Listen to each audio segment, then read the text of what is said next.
What is the scariest, creepiest theory you know about? Not theory but fact. The average terminal velocity of a kindergartner is 60 miles per hour.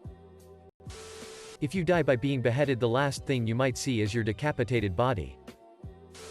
That mind control actually exists. It's something that would never go public because whoever was able to perfect it first would be in the position to use it on whoever is aware of its existence. Spontaneous combustion. I watched a strange but true episode about this as a child and was convinced I'd randomly burst into flames one day.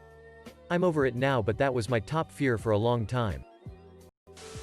That the universe is infinite and there could be billions of other living organisms that all know about us and have significantly better technology and could wipe us out at any moment but choose to leave us be because they know that we don't know about them. Kinda like some indigenous tribes that live secluded and don't know that we are this civilized and technologically advanced. Sometime in the future, if we don't disappear before, humans will probably be able to bioengineer themselves to avoid death by old age. Most probably only the richest people would get this. Founding an immortal elite of dynasties that will be able to rule nations by themselves. While common people simply keep dying as always. Now almost everyone think of death as something normal and inevitable, as part of our nature. But then, in that hypothetical future, death will be seen like a disease which curates kept away from common people by that ruling elite. The theory that we're all quantum immortals and when someone dies in our reality for them they just keep on going in a reality where they didn't. Philosophical zombies. Theory that a good portion of the human race lack conscious experience. If you've ever dissociated or done something and don't recall, driven home but have no recollection, your brain acting on autopilot, that's what they are like. They do everything required to be human. They ape emotions, go through life. They just lack sentience. I had a professor in college who taught physics and he explained why we will likely never come across aliens.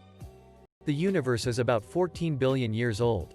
Over the course of that time, it's likely that intelligent life, besides life on Earth, has existed. However, 14 billion years is an insanely long time. Other life forms have probably risen and fallen thousands of times over. Extreme dynasties with technology we can only dream of having have probably existed. Life forms could have lasted hundreds of thousands of years and still not even be close to our timeline. The chances of other intelligent life forms existing at the same time as humans, in the 14 billion years the universe has hosted a possibility for life, is really unlikely. Statistically, intelligent life to have formed, prospered, or even existed at the same time as humans is extremely small simply due to the absolute drop in a bucket that we are on terms of time. We may very well be completely alone in the universe. Some people have had some strange NDEs. Near-death experiences. Going through websites cataloging them can be a trip. I'm willing to attribute some of them to brain damage and some as legit. Though I'll never be able to tell which is which.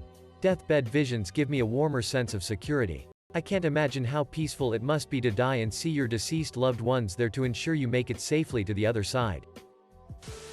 The Gaian bottleneck theory. Basically the reason we've never encountered or been contacted by aliens is because they're all dead. Every alien species that evolved to form advanced societies eventually outgrew their planet and destroyed themselves. Like we are. I like that this thread is filled with nightmarish death, alien, apocalypse, universe-ending scenarios, but the top post is about someone's mother-in-law coming to live with them. Sometimes I'll encounter random strangers that I get a strange vibe from. Like they're noticing me more. It's made me think, what if there are time-traveling tourists just walking around? And I'm someone important and they want to meet me before I do whatever it is I'm going to do? That we can sense when someone is watching us. So when we're alone and we get that feeling, someone is probably watching you. If the human body senses trauma it is unable to combat, it will switch off metabolism, pump endorphins, and slip into a pain-free dissociative state. In essence, shutting down. It's been seen in air crashes and lots of places really. Basically your body can switch itself off.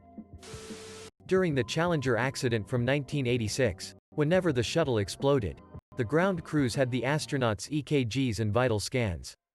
After the explosion, the astronauts were still alive. Theory has it that they were cognizant the entire time until they crashed in the ocean. If you die by being beheaded, the last thing you might see is your decapitated body. Cosmology can be disturbing. For instance, I recently learned of dead-end trips. There are some destinations that you shouldn't try for. It's possible to travel so far away from where you started that the expansion of the universe will exceed the speed you were traveling at. You can't return home. Because home is receding faster than you can travel. You can't reach your destination. Because it too is receding faster than you can travel. You can no longer get anywhere, only get further away from everything. You cannot reach any destination, even if you travel forever. This is one I had a couple days ago watching this video about Carl Sagan explaining the fourth dimension. The gist is if we all existed in 2 dimensions we could only see or record events that happen in 2 dimensions. So if there were things in the 4th dimension we could never see or even imagine them.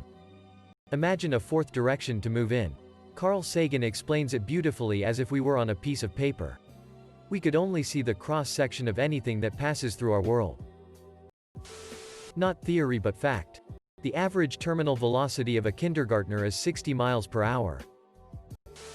The theory that scented candles starting getting poor reviews at the same time COVID hit the US makes you wonder how many people have mild COVID before we even knew about it. Pairing the lack of taste and/or smell is one of the main symptoms associated with mild COVID cases. That you might be aware of everything happening to you during surgery. The anesthesia keeps you from moving and causes you to forget. The one that bugs me was the one about the guy who was last seen in an airport.